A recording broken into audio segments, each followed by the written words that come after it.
Hello, welcome to Intensifying Treatment for Type 2 Diabetes according to current guidelines, an office hours activity. My name is Dr. Vanita Aroda from Brigham and Women's Hospital and Harvard Medical School. I'm so happy to be here with you today. I want to thank PeerView for providing the session and to Lily for providing the educational grant for the symposium. Throughout this presentation, please watch for additional follow-up polling, and you can submit your questions using the chat feature. I will be answering them live in the chat during the first 30 minutes and live on your screen for the office hours portion in the second 30 minutes. You can view and download today's slides and helpful practice aids on the PeerView website. Let's begin. Our goals for today.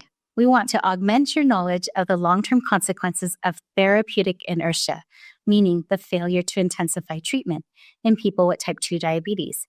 And we hope to equip you with strategies to intensify treatment to help people with type 2 diabetes reach their glycemic and weight loss goals. Time is of the essence, so let's begin. We have no time to lose. Intensifying type 2 diabetes treatment to minimize complications. The neat thing about being part of educational activities is even now the educational activities are evidence-based.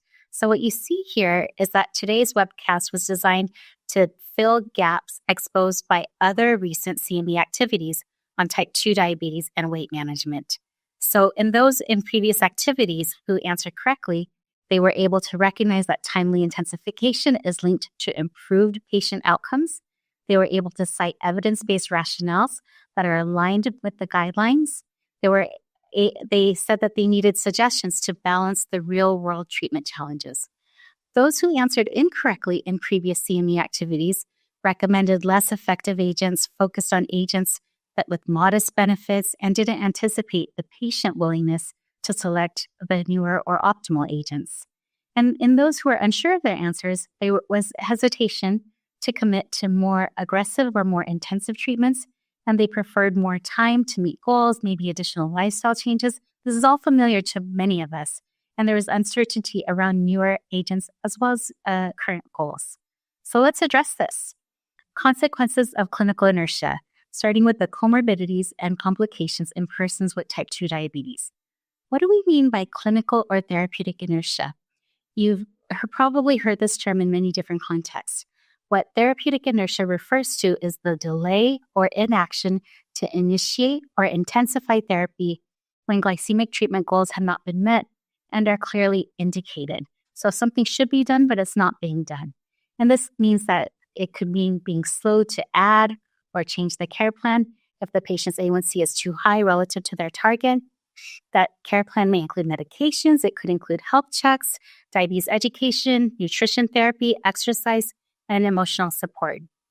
The American Diabetes Association advises clinicians to advance therapy if a patient doesn't get to goal within 3 to 6 months. And this has been part of the standards of care since the first standards of care was published a couple of decades ago. But what we've seen is that despite the availability of therapies as well as other approaches, studies show that it can often take more than a year to intensify treatment, and time is of the essence. To give you a snapshot of how important the time in treatment intensification is, here's a snapshot looking at the cardiovascular risks of a 1-year delay in treatment intensification in individuals who have an A1C of above 7% or less than 7%. And as you can see, there's a dysglycemic legacy that starts from the get-go, that starts from diagnosis. So here, both groups had a baseline A1C on average of 8.1%, but in those who intensified treatment and had a lower A1C compared to those who did not intensify treatment and had a higher A1C, there's a discrepancy in long-term cardiovascular risks. At 5.3 years, there's a higher risk of MI, stroke, heart failure, and composite cardiovascular events in those with an A1C of 7% or greater without treatment intensification. Now, what we've seen, again, consistent across all studies, is that early glycemic management matters. This is from the Diabetes and Aging study, and I call this the glucose pack years concept, where what you see is compared to within that first year of diagnosis, compared to maintaining an A1C of less than 6.5%. Even a slightly higher A1C in the blue circle, a 6.5 to less than 7%, is associated with an increased risk of microvascular, macrovascular complications, and mortality. And that risk increases as we get to higher magnitudes of A1C, above 7%, above 8%, and above 9%. Now let's increase the exposure time. What happens if you have increased exposure to higher glycemia over 2 years, 3 years, all the way up to 7 years? You can see an amplification of effects. So you see a cumulative risk based on glucose exposure. Hence, the time starts from the diagnosis. We also see in a lot of epidemiologic studies that early weight management matters. Here you see from large cohort databases the increased risk of cardiovascular disease, morbidity, and mortality in both men and women, going from healthy weight in green to overweight in orange to obese and severely obese. What's also been seen in some studies is with underweight, you can have a U-shaped curve or a J-shaped curve. So there could be some differences in populations or individual cultures, but the trend remains the same, is that the higher body weights do translate to higher risk of complications.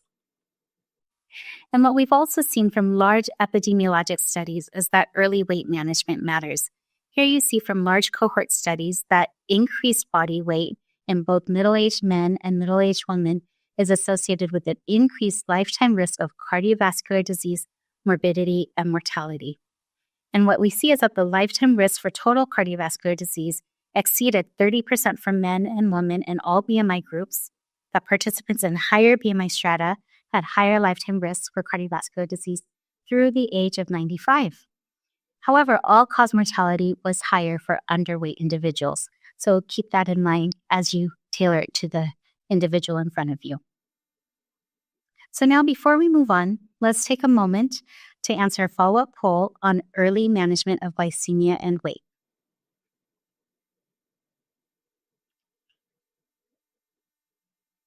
Next, let's explore glycemic and non-glycemic effects of therapeutic options. So what a day and age we live in where, it used to be where all drugs were kind of created equally, but that's not the case in diabetes.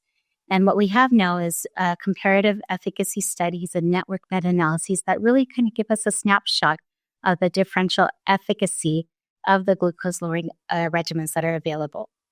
What you can see here, this is a meta-analysis published this year looking at some of the higher efficacy treatment approaches.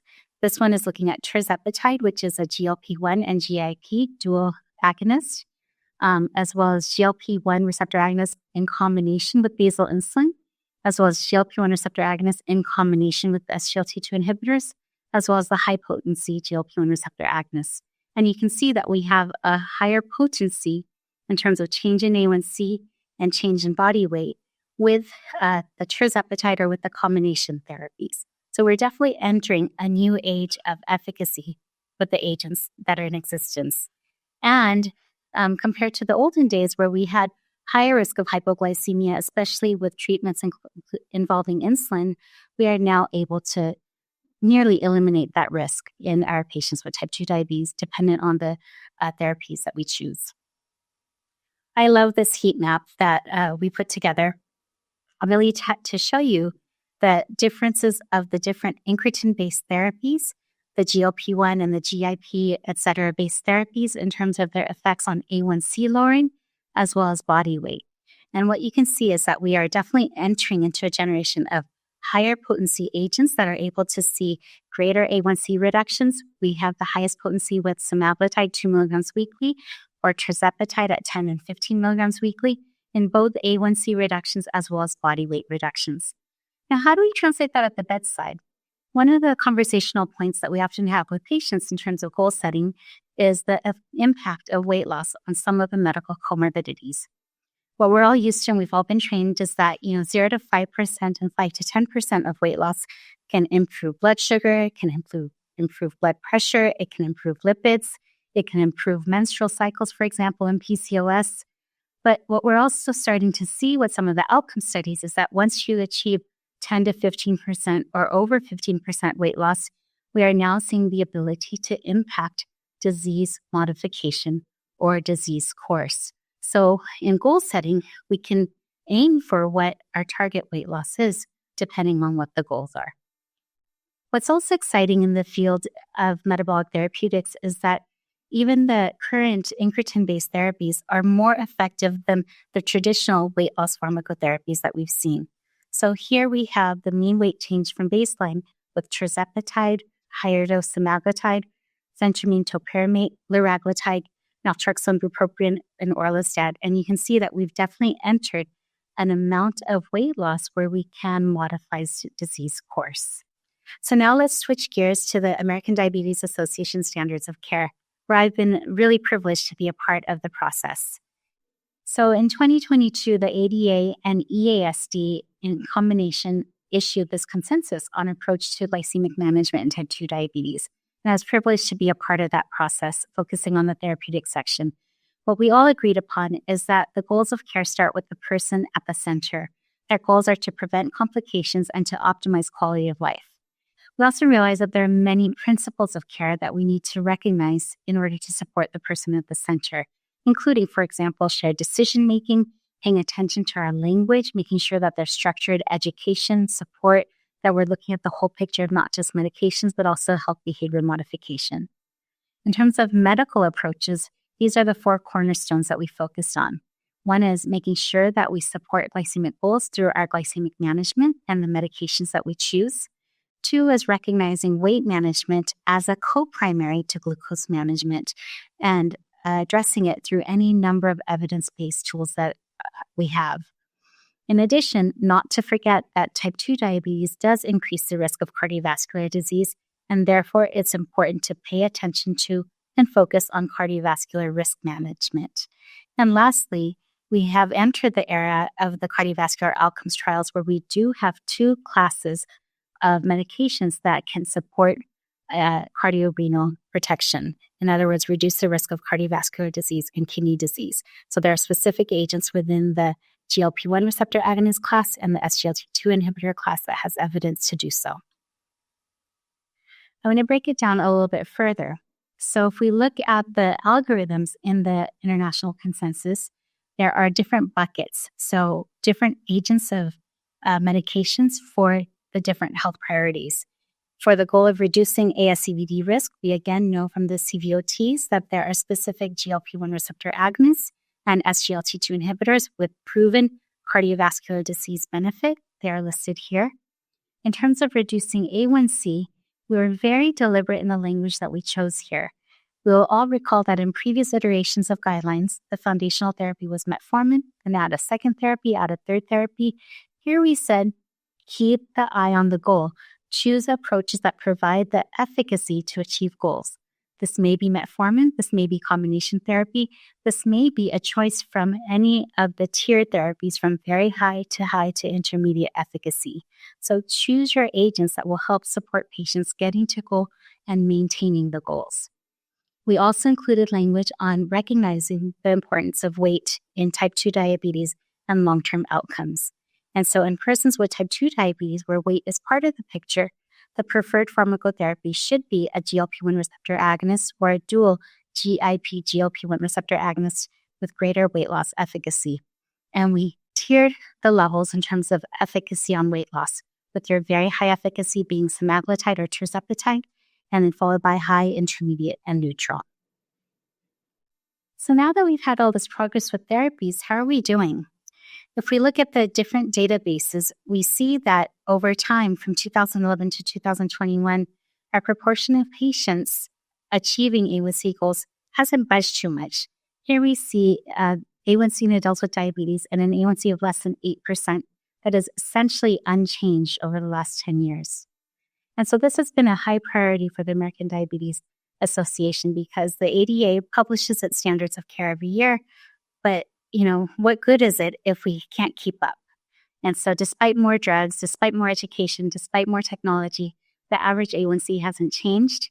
And in terms of complications risks, what we worry about is that the number of persons with type 2 diabetes with an A1C over 9% has actually increased over the last 20 years.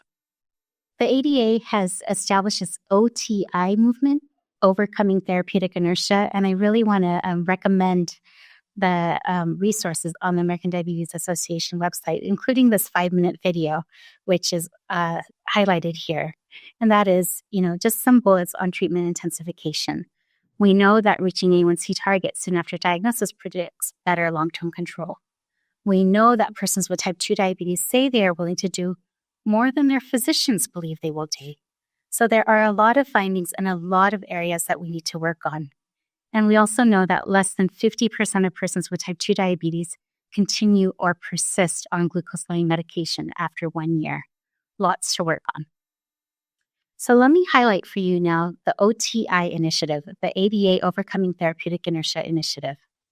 Again, lots of resources on the American Diabetes Association website, but I want to highlight the 3 main bubbles of focus. 1 is in research. 2 is in collaborative barrier busting, realizing that we can't do it alone. It really does take a supportive network and alliance. And then 3rd is education and awareness to promote clinician success. The website has a lot of great wisdom and tools that one can download and incorporate into their own practice. I'm going to highlight a few pearls that I think are particularly valuable in terms of understanding the impact of therapeutic inertia on persons with type 2 diabetes. One of the recommendations that I feel strongly about is to schedule diabetes-only visits so that you know what the focus of the visit is and it becomes a shared goal for the patient and the clinical team. And so we know that if we can focus on diabetes, we can really impact long-term outcomes in other health areas. Also ask office staff to remind patients to bring their glucose logs, list of medications, monitoring devices.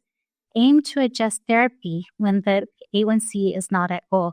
Set that as part of the expectations. It's no fault, no guilt of anyone at all, patient or provider, but keep the eye on the prize of A1C. And consider making changes between A1C tests based on monitoring results. Another area is it's important to recognize when there are barriers. So to recognize therapeutic inertia, check for barriers. Is there diabetes distress? Is there depression? Is there low health literacy? Are there social determinants of health impacting advances in care? Another common technique that we use in practice is to schedule the follow-ups based on where you're at. So if the A1C is quite high, schedule a sooner follow-up, for example, 6 to 8 weeks. If the A1C is a little bit high, 7 to 8.9%, schedule it modestly sooner, every 2 to 3 months. Only when they're stable, then you can have the follow-up scheduled every 3 to 6 months, for example. And in terms of planning with patients, develop a diabetes care plan that includes a personal A1C target. Let everyone know what the goals are of care. Take into account the patient needs, the patient morbidities, concerns, and wishes, and review the target goals with the patient on a regular basis. Also, it is recommended that all patients should be referred for diabetes self-management education when diagnosed or if they've not received this before. I highlight here for you the American Diabetes Association campaign to overcome therapeutic inertia. They started with a call for applications for grant proposals and ideas a few years ago, and have really developed an elaborate website with toolkits based on the learnings, as well as lots of educational programs. So you can explore the toolkit, look at the insights, and listen to the webinars and podcasts highlighting the community of experts. Here's one publication that I want to highlight, showing some of the research areas that are in place to try to overcome therapeutic inertia. One is looking at care management and patient education-based approaches, including virtual patient coaching, self-management education, glucose telemonitoring as examples. There have also been physician-based programs throwing additional education towards the physician. So looking at education regarding guidelines, in-person training and support from specialists, and face-to-face feedback, as well as computerized or digital reminders. Two of the most promising that in terms of study data are nurse or CDCES-based approaches as well as pharmacist-based approaches. Now, in both instances, there's evidence-based guidance and protocols that the clinical team can use to support helping patients get to goal. And what I found interesting in this publication is that if you just utilize education alone, without the intensification protocols, you're less likely to get effect as opposed to marrying the treatment titration protocols with education. What other models are there? So here's a publication that I appreciate from Mosenson and colleagues, where they said, you know what, for most patients will be at higher cardiovascular risk. For most patients, you can approach a simple algorithm, and that is looking at lifestyle modification, education for all. And for most patients, they'll benefit from foundational metformin and as well as disease-modifying therapies, your GLP-1 receptor agonists and the SGLT2 inhibitors, where there are outcome studies demonstrating their benefits in ASCVD, in heart failure, and in chronic kidney disease. And for patients who are in a catabolic state or have symptomatic hyperglycemia or an A1C is elevated above 9%, that's where you incorporate your quickly effective therapy of basal insulin. And another model that I want to highlight is done at Vanderbilt. So this is the Vanderbilt Collaborative Diabetes Management Model, recognizing that there are a lot of patients with diabetes and perhaps not as many specialists. So here's a tiered approach where all patients with diabetes in the panel are seen by the primary care provider. If the patient is meeting their goal, they continue to follow up. If there's evidence that assistance is needed or the patient is not meeting the goals, they're referred to a 12-week program focusing on diabetes self-management and education support, as well as medication optimization. And then for the complex patient, there's an open dialogue and referral to the specialist. So this would be the endocrinology referral. For example, in someone with refractory hyperglycemia, comorbid complications, severe hypoglycemia, severe insulin resistance, or refractory hyperlipidemia. Before we move on, please take a moment to answer a follow-up poll on overcoming therapeutic inertia. And now let's switch to patient misconceptions and beliefs about treatment intensification. Why do patients resist therapeutic intensification?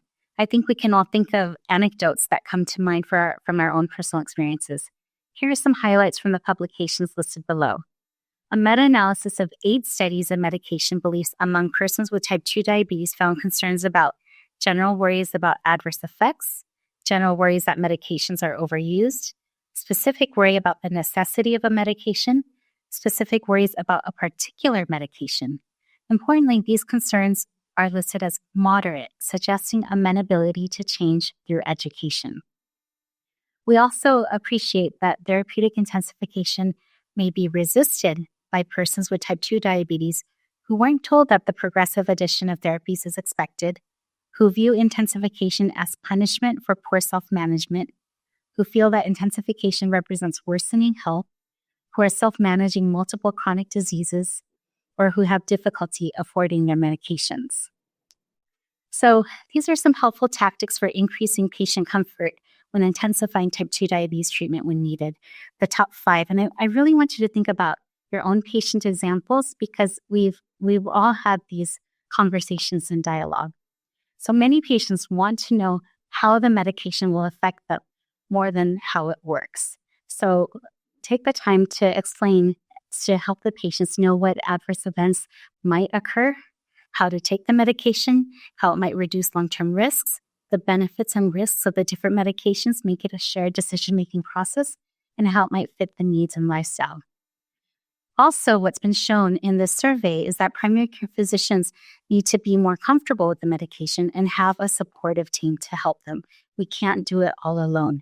So really think about your team-based care, your shared care model, CDE or others that can support teaching, EHR alerts, time-saving strategies, and assessing time and range with CGM. Technology really may be able to change how we care for patients. So some helpful clinician strategies to initiate and persist on insulin and other injectable medications. There's things that we can do throughout. So at diagnosis, what do they believe about type 2 diabetes or about the medication? Explain the importance of glucose control and that treatment might evolve over time to include insulin. Prior to insulin initiation, gauge perceptions of insulin treatment. Explain benefits tailored to pre-existing perceptions. reach agreement on the necessity and the why of insulin therapy. At initiation, reiterate insulin's benefits, demonstrate injection process, offer support that they are not alone in this process. And then even following initiation, ask about the experience with insulin, changes in energy, mood, weight, and ask how injections are fitting into the daily routine. Living with chronic disease can be difficult. And so this is where we need to make sure that we don't go down the vicious cycle of failure and that we can convert to a virtuous cycle of success. And what I like to think of it is trying to have an anchoring habit. So one positive change. The moment we have one positive change, it contributes to a cycle of additional positive changes. And we've seen this with GLP-1 receptor agonist-based therapy. So if we set realistic goals using the SMART goals, specific, measurable, achievable, realistic, and timely, when we make an effort and attempt some modification, some either in glucose monitoring, exercise, dietary changes, when that goal is met, guess what? It's empowering. The distress is reduced, meaningful benefits are noticed, and then there's greater adherence. And it's a positive feed-forward cycle. So let's take a look at some of the practice aid demonstrations to help clinicians apply the latest guidelines on weight management in persons with type 2 diabetes. This looks like a lot of detail, but I want to highlight a few things.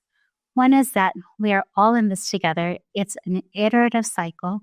And then two is that there are key principles that we do need to enforce, and there are conversation tips on how to do that.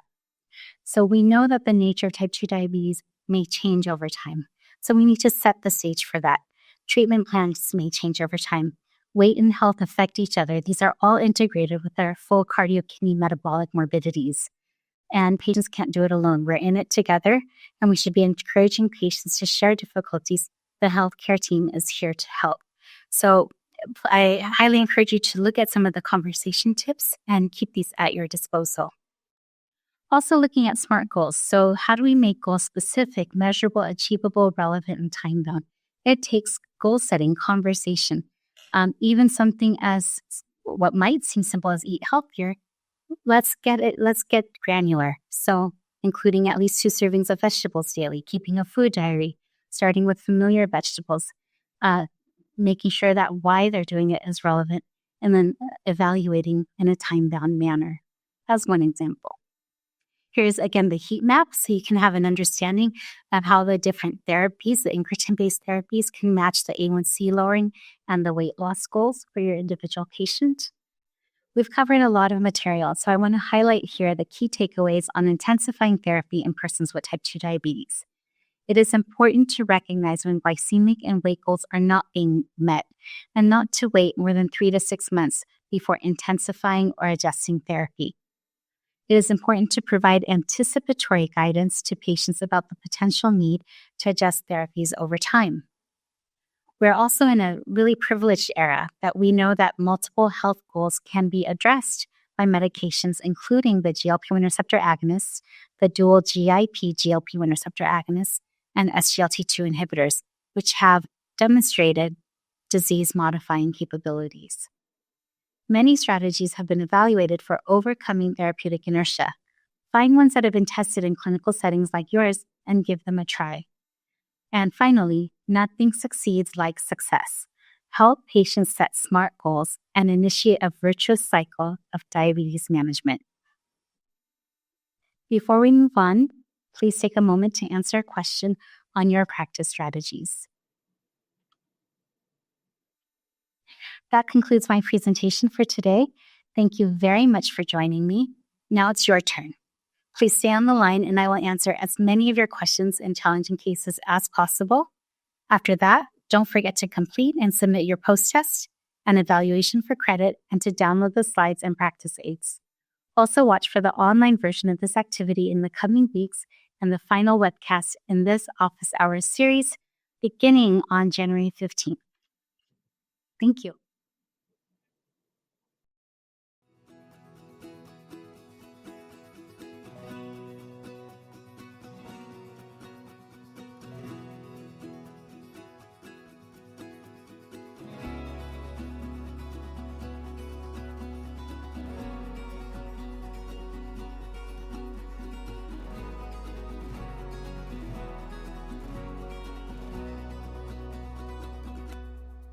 Hello, hello. Good morning, everyone. Hopefully that stimulated a lot of juices and thoughts reflecting on your own practices as well as your own patients, and kind of gives us all a charge and helping people get to goal. So I am here live with you, Vanita Aroda, Dr. Aroda from Brigham and Women's Hospital, Harvard Medical School, and looking at the Zoom chat for any additional questions. Not seeing any. Or even your own experiences with any of the treatment approaches, treatment goals, shifting conversations. I will share with you that since the new guidance that the ADA and ESC put out has really impacted the conversations that I have in clinic. So it's we've got the short-term goal of helping people achieve glycemic goals, but now we're also thinking about the long-term. What approaches can we use to help reduce long-term complications? And we know that improving glucose, improving body weight, improving cardiovascular risk all play a role in the long-term complications management. Okay, so we have a first question on Zoom. With the frequent unavailability of different GLP-1 products, how do you address the gaps in research? This is really a challenge. And I mean, the demand for these agents has really outranged the supply in many instances. So this also becomes a part of the conversation. As we prescribe them, we let them know that there have been intermittent shortages of the different agents. Sometimes I will already prescribe another backup prescription to be available. We encourage them to reach out to us when there are gaps in their treatment coverage. Luckily, there are now a couple of publications that do somewhat of a rough comparison amongst the agents. Our heat map that we shared here and will be part of the guidance provided is one example. So you can theoretically cross cover between the incretin agents. Okay, so more questions. Once weekly insulin is an option, where will that fit into management? So once weekly insulin is not yet an option in the US. It's still undergoing kind of regulatory review with data review. But what we have seen from the trial data is that it does provide comparable efficacy to daily basal insulin. And so for many, I think that will be a very attractive option in terms of helping minimize that kind of stigma of disease, 7 shots a week versus 1 shot a week, and really supporting basal glucose control can make a difference at the patient end. And what we've seen is that we can utilize the once weekly insulin safely. So I'm reading the questions. Help me to better understand carbohydrate counting as it relates to mealtime insulin. I do not know what to recommend to patients on this topic. Wow, what an excellent question. And so if you don't have a good diabetes educator in your referral network, it is worth looking for one. So the ADCES website will have, kind of finding a diabetes educator in your network. And so the trick with carbohydrate counting is each person will respond differently. So you'll kind of give an estimate of 1 unit of insulin for X amount of carbohydrates. That could be 10 to 15. If someone's more insulin sensitive, they will require, a lower ratio versus higher. So it really starts empirically. And then the other way that we do is instead of the actual carbohydrates, you can just estimate small, medium, or large size meals based on roughly the general amount of carbohydrates. So this is where it's both art and a science. I'm also seeing additional questions. What is the best treatment for the patient with good A1C but widely variable sugar readings? Okay, this is really important. You can have a good A1C, let's say 6.5%, but if you're getting there with wide variability, that can actually translate to poorer outcomes in the long run. There have been studies, epidemiologic studies, associating greater glycemic variability with poorer longitudinal outcomes.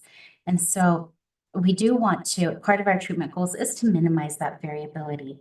And so one of the areas is you want to look at their therapeutic regimen. We tend to see greater variability when people are on a sulfonylurea or if they're over-treated with their insulin. So that could be an area that you can refine. Another area to target is, are you having adequate postprandial treatment? So what agents are you using there? The incretin-based agents tend to have a better effect at targeting the postprandial blood sugars. And then the third area is really, again, back to foundational healthy lifestyle counseling in terms of what types of food groups are people eating, simple carbs versus more complex carbs, processed foods versus, more whole foods. Excellent questions. I'm also seeing additional questions in the live chat box. What about early combination therapy versus sequential? This is another area of interest. We see it in hypertension. It is part of the recommendations and guidelines in diabetes to consider combination therapy, especially if the A1C is above 1.5% above their goal, because they're less likely to achieve the goal with just one agent. And we saw in the Verify study, this was kind of a big proof of concept study, but combination therapy versus sequential, achieved earlier glycemic control and more durable glycemic control.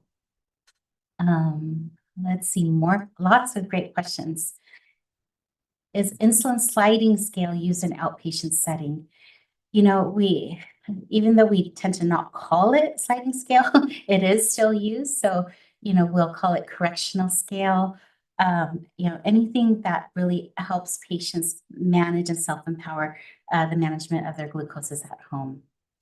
What tests do we need to do before using a GLP-1 receptor agonist? The one information that it's good to have available is what their kidney function is. That might impact which choice of GLP-1 receptor agonist you use. So, basic EGFR, serum creatinine will do. Otherwise, there's not standardized recommended laboratory tests. We don't recommend, for example, checking calcitonin, lipase, amylase. Those are not recommended tests. The quick stopgap things to think about before prescribing a GLP-1 receptor agonist is there a personal or history of pancreatitis, and is there a personal or family history of medullary thyroid cancer or multiple endocrine neoplasia 1. And stepping up therapy in an overweight person with type 2 diabetes, how do we decide whether to add GLP-1 versus an SGLT2 inhibitor? A few key differentiators here between the GLP-1 versus SGLT2 inhibitor class. I tend to think of a Venn diagram. SGLT2 inhibitors will have a greater effect in decreasing the risk of hospitalization for heart failure. So if someone has heart failure along anywhere in that spectrum of preserved, reduced, modestly reduced ejection fraction, I would think towards an SGLT2 inhibitor for heart outcomes.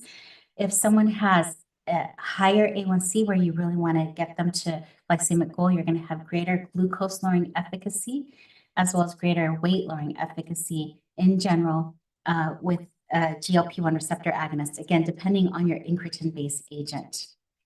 I am not aware of negative side effect in GLP-1 agonists on kidney function. That's a great point. So in the clinical studies, exenatide and lixisenatide were not studied as robustly in people with low EGFR. You can look it up, but less than 30. And so that's what I meant by, having available the serum creatinine, because that might influence your choice of the GLP-1 receptor agonist. The newer ones, dulaglutide, liraglutide, semaglutide, tirzepatide, you really don't have an EGFR limitation. The one thing to be aware of is if someone is having kind of dehydration from nausea or vomiting, you want to then check the kidney function to make sure that they're staying well hydrated and not impacting any risk of pre-renal injury. So here's another question. This is rapid fire. I have type 2 diabetes and was on liraglutide. This is in short supply. I'm also overweight. What are your thoughts on the safety of Mounjaro? So these are all really well-studied agents. They've all gone through the very rigorous phase 1, phase 2, and phase 3 clinical trial programs. That they're all fairly comparable in safety. So the same kind of safety uh, areas would be to ensure that it's well tolerated. I would start at the lower dose, just make sure that you tolerate it well before titrating up to the next doses. And realize that even though there's a maximum dose of 15 milligrams once a week with Mounjaro, for example, not all patients need to go up to the 15 milligrams. We titrate to individualize effect. You're seeing great response at the 5 milligram dose, okay to stay there. Here's the next question, rapid fire. Okay, I have a patient that is resistant to change and have utilized many treatment options, including insulin. Refer to nutrition as working with an endocrinologist. Any further recommendations? I think this is where we sit at the table and share what we know and ask the patient for what their ideas are. One thing that I have found to be a really helpful, eye-opening tool is using CGM, continuous glucose monitoring. And in an exact instance like this, it wasn't the CGM where I had the patient see all the results, because that can be overwhelming. I did a blinded diagnostic CGM where I said, okay, you know what? Let's see if we can look at all of this together. We set up the blinded continuous glucose monitoring sensor. Then I had them come back where we then looked at all of the data together, and we looked at together of where we could tweak the regimen. And then we tweaked the regimen and did it again. Again, we did it blinded so as to not overwhelm the patient. So I think the tools and technologies are what will help bridge the gap between the provider and patient. Because nothing beats data like one's own data. And then there too, in terms of additional recommendations, simplifying the regimen and can make a difference. So for example, if someone's on, taking 4 pills of metformin a day, you can simplify that with an extended release version, or think about combination therapy. The once weekly, again, injectables have helped to simplify regimens in many ways. If someone's on a complex insulin regimen, think about how to simplify, making it so that it's easy, minimizing the barriers. Okay, I'm still on a roll. More questions. Or experience, or your own experience. This is where we can kind of learn from each other. When do you stop using basal insulins and back to oral drugs? Okay, so this has been another paradigm shift that's not written about much, but that's really exciting in endocrinology with these more potent agents, is instead of titrating up on insulin, we're now able to down titrate. So I'll give you an example, especially with the incretin-based agents, your once weekly injectable agents. When we incorporate these agents, I will give patients down titration instructions for their basal insulin. So what I will typically say is, as you see fasting glucose approach below 100, start proactively reducing your insulin dose to let the incretin, your GLP-1 or GLP-1 GIP agent, maximize its effect. Because again, those are glucose dependent in action, so they will kind of rev up as the need arises when the glucose is higher. So when the fasting glucose goes below 100, lower your dose of insulin by 2 units and continue to lower the dose of insulin by 2 units when your fasting glucose is less than 100. In many ways, again, we're titrating to individualized effects. We've been able to see people wean off of insulin or get back to, about 50% of the dose, and it's been extremely rewarding. The second part of that clause was back to oral drugs. So, we tend to keep metformin as a foundational therapy, but with, again, the incretin-based agents, we are seeing in clinical experience the ability to wean down substantially from basal insulin. Which basal insulin is initial choice for uncontrolled diabetes? Great question. It's the insulin that you have access to and can afford and will have effect.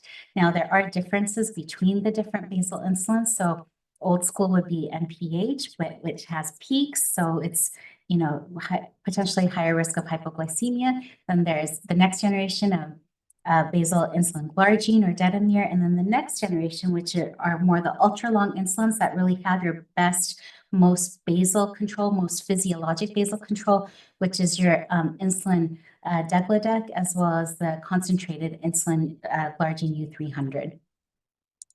Diet and exercise are still at the core of both diabetes and weight management. Absolutely, 1,000% agree. Where does that fit in with our intensification efforts? So again, this is one of the most rewarding parts of what I like to do day in and day out, and that is diet and exercise fit in at every stage of the metabolic continuum. So even in someone's with prediabetes, that's where it can have the most, impact. But even newly diagnosed diabetes, we know that we can help regress some of the disease or help stave the course. Even in people with advanced disease who are on complicated regimens, supporting the muscle mass, retaining healthy lifestyles can also help with the regimen. Okay, now we're getting really clinical. I love it. One of my cases got a severe attack of pancreatitis after a single injection of Mounjaro. No family history of pancreatitis. Did you have a similar experience? I have not personally had a similar experience where a single injection of tirzepatide resulted in pancreatitis. In those instances, you really want to see what the pre-existing risk was. So you'll be surprised, and this has happened, where I've gone back and I've seen, oh, there was a CT scan, 5 years ago where there were gallstones present.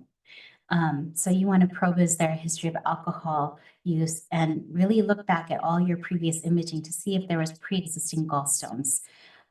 What we do know is that there's probably a multifactorial risk in terms of why we see a slightly increased risk of pancreatitis and gallstones with the incretin-based agents. One could be the weight loss, one could be a direct effect at the sphincter of Oddi. We know that the risk is there, but it is small. And in general, if someone has had, for example, gallstone pancreatitis where the gallbladder is removed, so the inciting cause is removed, the general feel of the field is that it is okay to consider these agents. I would not consider these agents if someone has recurrent pancreatitis or has pancreatitis for unclear reasons. And mainly because the studies tend to exclude those patients. So we really have limited experience.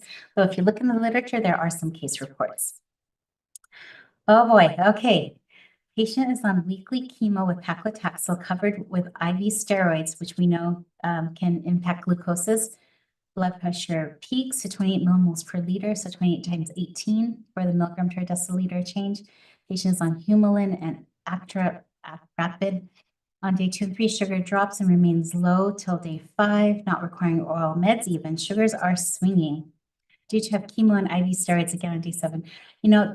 This is where I think educating a patient on a continuous glucose monitor will really help make a difference, because it'll help empower them on how to self-titrate. So in this case, I would incorporate CGM, open to the patient, and possibly use correctional insulin and a scale so that they can flex the treatment.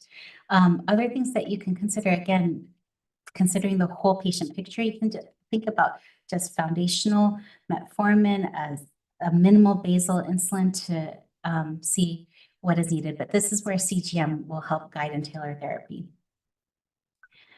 Oh,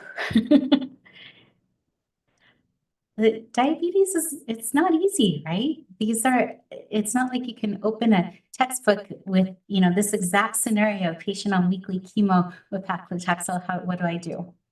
So even status post cholecystectomy. So I'm thinking that that's referring to the pancreatitis questions. Let me clarify that.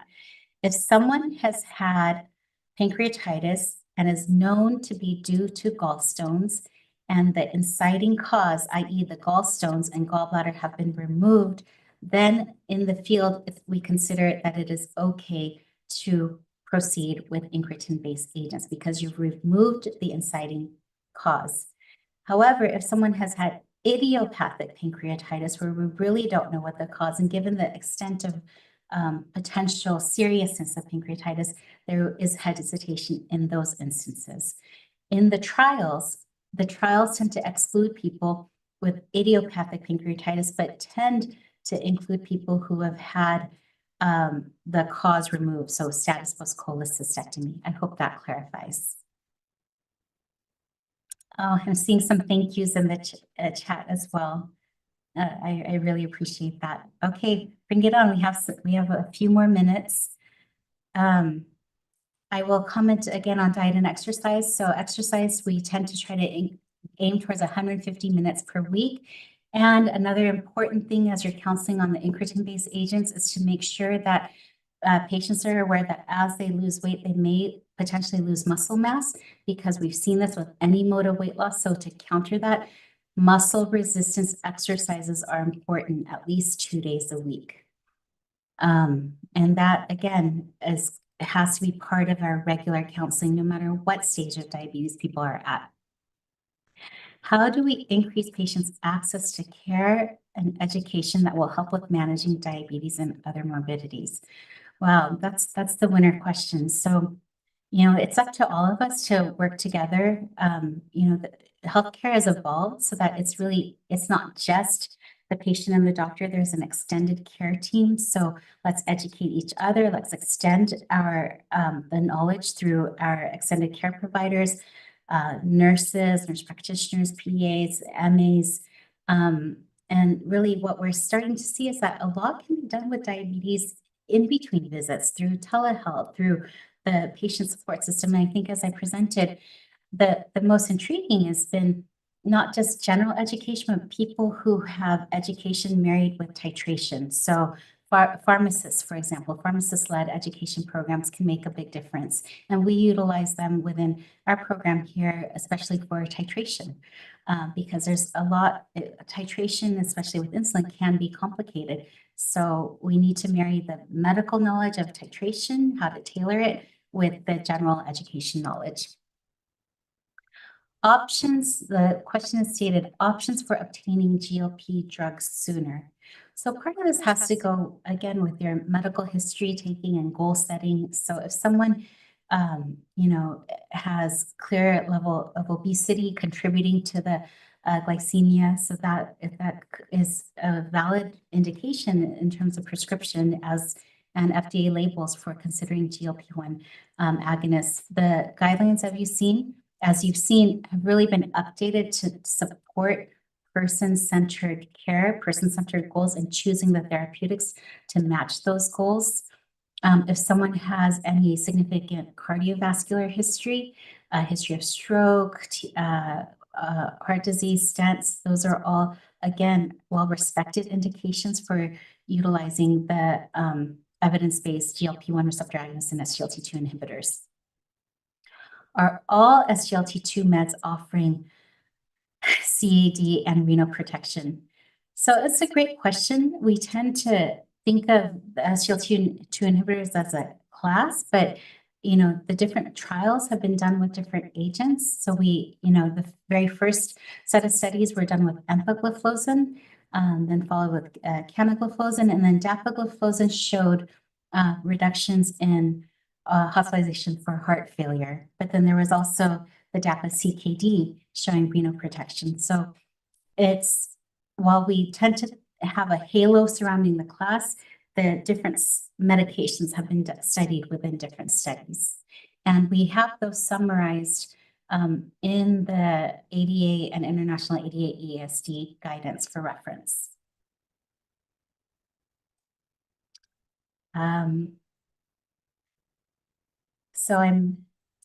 Okay, next one. I love that the juices are still flowing at full force. We have just a few minutes left, so anything you want to share, please go for it. Data to show which drugs should be started in which order, a quick and easy flow. This is a challenge because, we're actually really privileged in the diabetes field to have such evidence-rich guidance and evidence-based guidelines. But, with over 12 classes of medications, it's really hard to come up with a prospective study to map that out efficiently. So I'll tell you, in general, metformin is still considered foundational therapy. It has long-term safety. It has good glycemic efficacy. But what we tend to counsel patients on is it isn't just a step-by-step, that we may modify the treatment regimen over time depending on the care goals. So we tend to start with metformin, but also think about what we're trying to treat. Are we treating obesity? Think about your incretin-based agents. Are we trying to help protect the kidneys? Is there any evidence of CKD? Think about your SGLT2 inhibitors. At which blood level do we skip the insulin dose recommended? Okay. So that depends on how much insulin they're on. So I gave you my down titration instructions. When the glucose is less than 100, I have them reduce their insulin by 2 units. But then if they're having glucose is lower than that, less than 80, then I'm more aggressive. So lower it by 4 units. So again, this is now art and science. If they're on a very low dose of insulin, such as 10 units, then again, if it's less than 80, you're reducing by 4 is 6 units, which is almost like minimal effect. So you're gonna, and what I have seen is that there are some patients who feel very comfortable doing this on their own. There are some patients that want to see you regularly and want to make those 2-unit decrements with you by their side. So you'll have to kind of judge with your patient. It becomes a shared process for the two of you. What are your thoughts on patients purchasing GLP-1 agonists on websites such as hers, as most of patients' insurance have denied them? I think the one thing we have to be careful is whether or not they're actually getting the real agent. So you want to look to see if there's kind of a pharmacy certificate,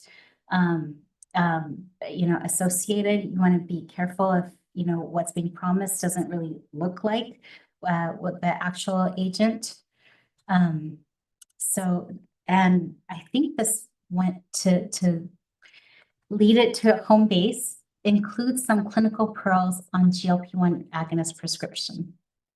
Okay, so I break it down. This is my deconstruction of GLP-1 in 30 seconds or less. Our treatment goals in diabetes are to help support you to get to your glucose goal. And as part of that, weight management can make a difference. We have the GLP-1 receptor agonist that can help support both. What I want to make sure is that as you start it, that you're able to tolerate it. We know that they work by reducing your appetite, reducing the transit of food from the stomach to the intestine, and reducing hunger signals. So you're going to feel fuller faster. You may want to start with about half of what you're eating and listen to your satiety signals. You want to make sure you're well hydrated. For some people, that sense of satiety might translate to a sense of nausea. If you feel that, it tends to pass within the first a couple of weeks, but we have medications, symptomatic medications that we can support you with. You want to stay hydrated and let us know if you're having any significant or persistent abdominal pain, vomiting, etc. We also know that these can help address cardiovascular risk factors, and that's something that we're going to monitor over the long term. I don't know if those 30 seconds are left, but those were my pearls. And now I see that we are coming to the final 2 minutes. So I will go ahead and summarize that you all have been a fantastic audience, really stimulating thought and dialogue from some of the cases that you provided. It's clear that diabetes is a challenge, and what we need to do is make sure that we share our knowledge with each other, with our patients, and let the decision-making be a shared decision-making. I think what came out in the Q&A session is that technology can also kind of shed light on that knowledge, so we can use all of this knowledge at our disposal and all of the therapeutic tools, because we have real clear advances in the therapies that we have to support the patient-centered goals. And with that, I will say thank you so much for teaching me during this session.